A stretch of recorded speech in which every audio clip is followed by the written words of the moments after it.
Something isn't just wrong, it's explosive. And this time, it's not just royal drama, it's a scandal that could tear apart everything Prince Harry and Meghan Markle tried to rebuild. In fact, why is it not dirty money? Because I earned it.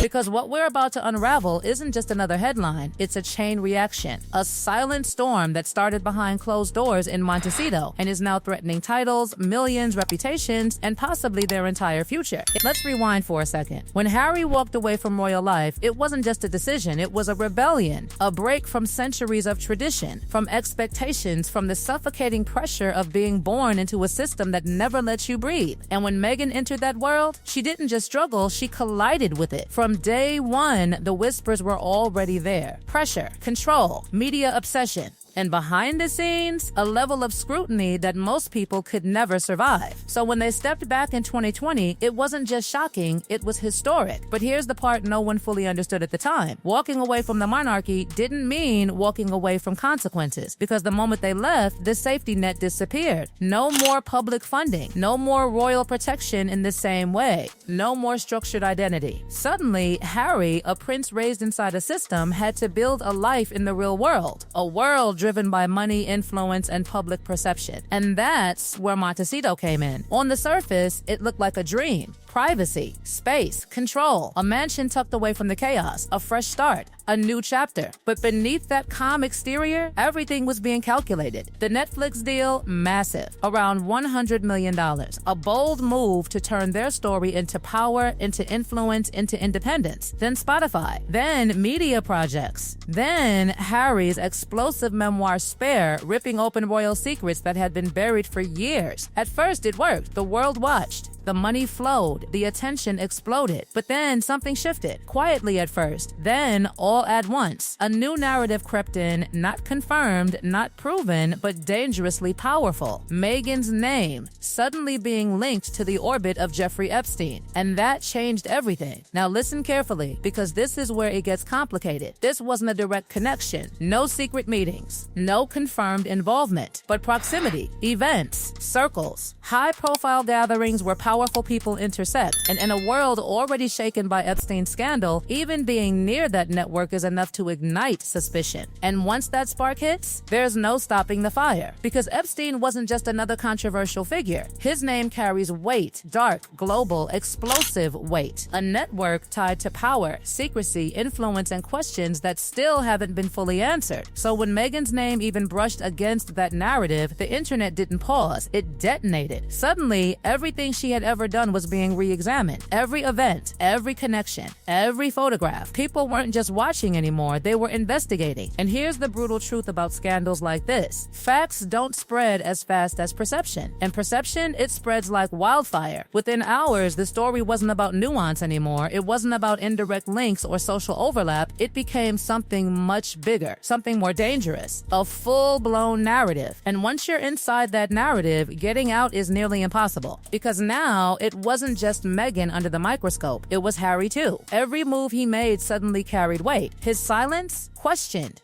His expressions, analyzed. His body language, picked apart like evidence in a courtroom. And the silence, oh, the silence. It didn't protect him, it made things louder. Because when a public figure doesn't respond, people don't assume calm. They assume there's something to hide. And just like that, the pressure shifted from curiosity to suspicion, from speculation to scrutiny. Now imagine this for a second. You've built your entire new life on independence, on media deals, on public trust, on storytelling. And suddenly, your name is floating inside one of the darkest global scandals in modern history. Even if it's indirect, even if it's unproven, even if it's just association, the damage doesn't wait for proof. And that's where things start getting really dangerous, because money, big money, does not like risk. The Netflix deal, now under a microscope. Executives don't just look at content, they look at reputation, at optics, at public reaction. And right now, public reaction was becoming unpredictable. Brands don't panic publicly. They don't cancel overnight. They hesitate, they pause, they review. And sometimes that's worse, because behind the scenes, conversations start happening. Is this still safe? Do we move forward? Do we distance quietly? No announcements, no headlines, just slow, silent shifts. And those shifts, they can didn't cost millions. Then comes the bigger question. Not money, not media, something even more explosive. Titles. Because while Harry and Meghan stepped back from royal duties, they didn't lose their titles. Not yet. But now, that conversation is creeping back into the spotlight because the monarchy, led by King Charles III, operates on one thing above all else: reputation. And if public pressure builds, if perception turns toxic, if the narrative becomes too loud to ignore, then even centuries-old traditions can be reconsidered. Carefully, quietly,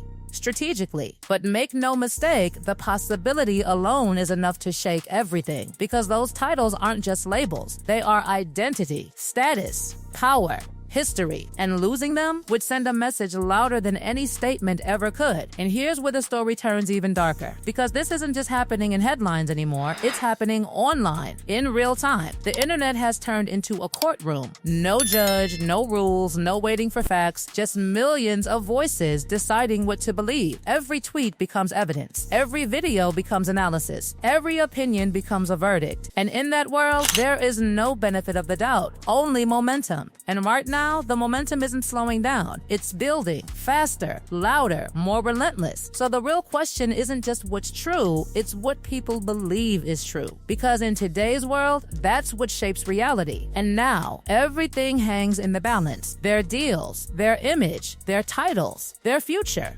And one haunting question keeps echoing louder and louder. Are Harry and Meghan controlling the narrative? Or are they losing control of it completely? And just when it felt like the storm couldn't get any bigger, it did. Because behind the scenes, far away from cameras, headlines, and viral tweets, something even more calculated was unfolding. Inside palace walls, inside boardrooms, inside quiet conversations that never make it to the public. This wasn't just gossip anymore. This was strategy. Because while the world was busy speculating, the monarchy wasn't reacting emotionally, it was watching, carefully, silently, methodically. And at the center of it all stood King Charles III, a man now forced to balance two things that rarely coexist: family and institution. Because here's the truth no one says out loud. The monarchy does not move fast. It moves precisely. Every statement is calculated. Every silence is intentional. And right now, that silence is louder than ever. Because what happens next doesn't just affect Prince Harry and Meghan Markle, it affects the credibility of the entire royal system. And that's something they cannot afford to lose. So instead of rushing into public statements or dramatic actions, they observed, they monitored, they analyzed public opinion, media narrative, social media sentiment, every headline, every viral thread, every shift in tone. Because in today's world, perception moves faster than truth, and the palace knows it. And here's where things get even more intense. Because while the monarchy stayed silent publicly, privately, everything was being reviewed. Advisors examining risk, legal experts evaluating implications, communications teams preparing for every possible outcome. Because the Epstein shadow, even indirect, is not something any institution wants near its name. And history had already shown what happens when those connections get too close. Just look at Prince Andrew. His fall wasn't immediate, it was gradual. Pressure built, questions grew louder, and eventually, the consequences followed. Roles stripped, reputation shattered, distance enforced. That precedent, it's impossible to ignore. And now, whether fair or not, that same shadow is hovering again. And the palace knows it, which is why every move now carries enormous weight. Because if they act too quickly, it looks like panic. If they wait too long, it looks like weakness. So they do what the monarchy has always done best. They control the pace. But while the palace calculates, the outside world doesn't wait. Because the financial pressure, it's tightening. The $100 million Netflix deal, once a symbol of independence, is now wrapped in uncertainty. Not publicly, not officially, but quietly, because that's how corporate power works. No dramatic exits, just hesitation, internal meetings, risk assessments. Let's wait and see. And in an industry driven by image, that hesitation can be deadly, because content is one thing, but brand safety, that's everything. And right now, Harry and Meghan's brand is being tested in real time. Every project now carries an invisible question. Is this still worth the risk? And here's the brutal reality. Even if nothing is proven, even if no direct wrongdoing exists, exists, the damage is already happening because reputation doesn't operate on facts alone, it operates on perception, and perception has already shifted.